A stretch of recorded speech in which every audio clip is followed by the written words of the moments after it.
C'est une sculpture monumentale, une baleine en inox de 18 mètres de long, l'œuvre de Philippe Pasqua, l'un des plus grands artistes contemporains français. Il était récemment en résidence en Touraine. Il est venu poser et souder avec ses équipes le squelette de sa baleine. Objectif, dénoncer la pollution des océans et les ravages du monde moderne. Benoît Bruère était sur place. Voici tout de suite son reportage.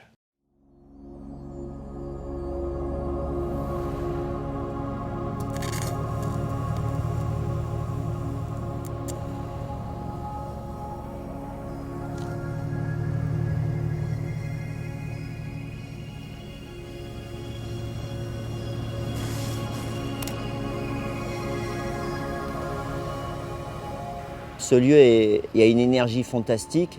Moi, j'adore les forêts. Je vis d'ailleurs à Rome dans une forêt.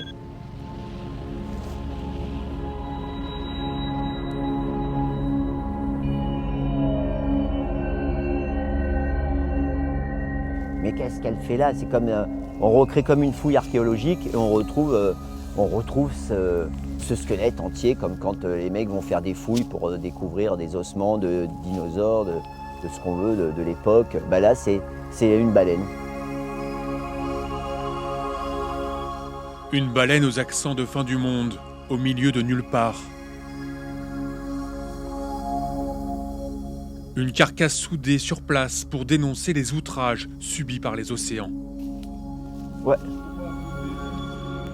Je pensais on va essayer, si justement il y a une contrainte par rapport à la branche, on va se servir de la contrainte pour peut-être la mettre un peu en l'air. Philippe Pasqua, l'un des grands artistes contemporains français, effectue les ajustements avec attention et intention. On voudrait rendre la chose un peu poétique et non pas dramatique en fait.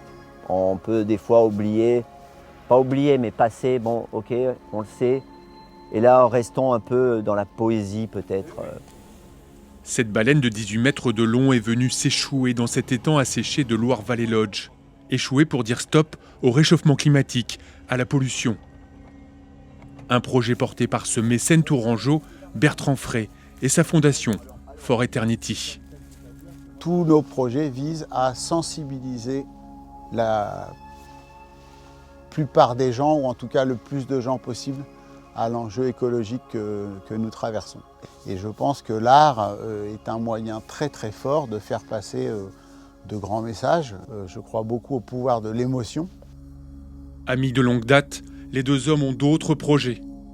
À quelques dizaines de mètres de là, 5 immenses chaînes en bronze viendront ici se substituer aux originaux dans ce lieu envoûtant, magnétique.